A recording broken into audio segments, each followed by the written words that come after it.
Assalamu alaikum. Today, the topic of my lecture is dilated cardiomyopathy. Cardiomyopathies are basically a group of diseases that affect structural and functional activity of heart.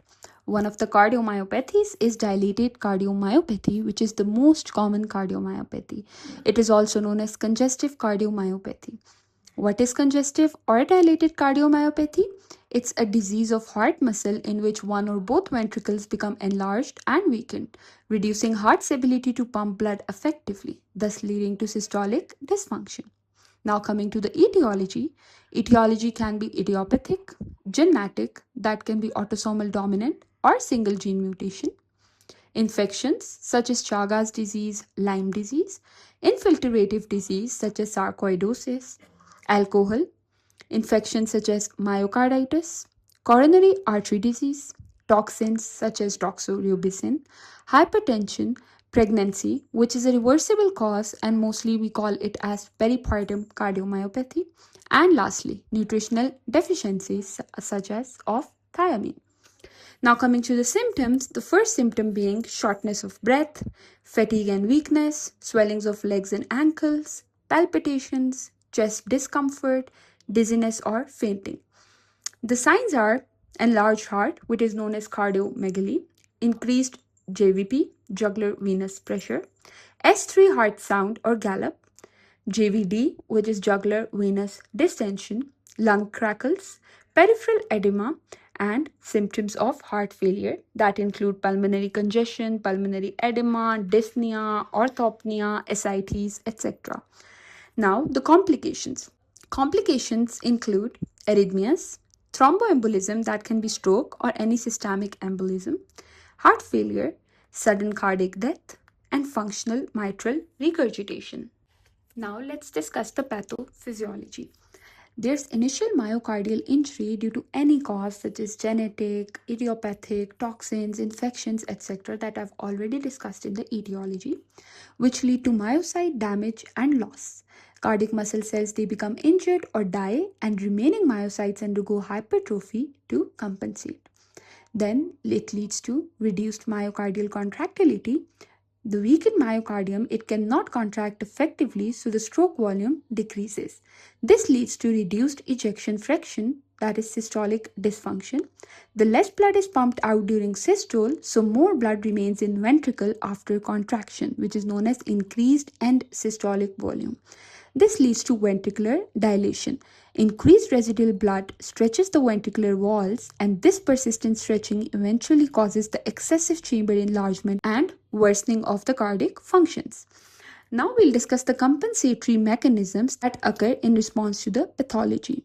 It is better explained by the formula of cardiac output, which is heart rate into stroke volume. To maintain the cardiac output, heart compensates either by increasing the heart rate or the stroke volume by increasing the contractility or preload. The first mechanism is of Frank-Starling law, which states that contractility increases as the stretching increases. It is measured often as stroke volume compared to the end diastolic volume. Initially, the end diastolic volume increases, there's matched increase in the stroke volume that maintains the cardiac output. At this point, this relationship breaks down. So an end diastolic volume, it continues to increase while the stroke volume stops increasing, rather starts begin to decrease. At this point, the compensation mechanism is failing and cardiac output drops, thus resulting in the heart failure. Now, the second compensatory mechanism is known as neurohormonal response, which occurs firstly via renin-angiotensin-aldosterone system. In this system, vasoconstriction occurs along with sodium water retention. This leads to increased preload and afterload, thus cardiac output is maintained. Secondly, this neurohormonal response occurs via sympathetic nervous system, which increases the heart rate and contractility, and thus the cardiac output is maintained. Now let's study about the compensatory mechanism failure. When does it occur? Basically, as the remodeling continues and left ventricle functions deteriorate, compensatory mechanisms are overcome or overwhelmed. So deterioration is exacerbated, which finally leads to heart failure. Now, diagnosis. The first one is through physical examination. In physical examination, what are the findings? Bilateral crackles, pitting edema, increased jugular venous pressure, displaced apical impulse, and S3 gallop. The next imaging is echo, which is the most preferred imaging. Then comes the ECG. Then is the chest X-ray. The finding in chest X-ray is of cardiomegaly. Then is the cardiac MRI. And lastly, genetic testing is done in case of presence of family history. Now the last is to discuss the treatment of dilated cardiomyopathy. Its treatment is medical as well as surgical. In medical treatment, the drugs included are ACE inhibitors or angiotensin receptor blockers, beta blockers, spironolactone, and digoxin. Digoxin is used only for symptomatic relief.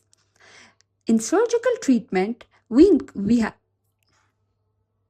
in surgical treatment, we have biventricular pacemaker, and this pacemaker is installed only if ejection fraction is less than 35% and QRS complex duration is greater than or equal to 120 meter second. The second is ventricular assist devices. The third treatment is implantable cardiac defibrillators, and lastly, the cardiac transplant. Thank you so much. This was all for the topic of dilated cardiomyopathy. For more topics and for more information, kindly visit my channel.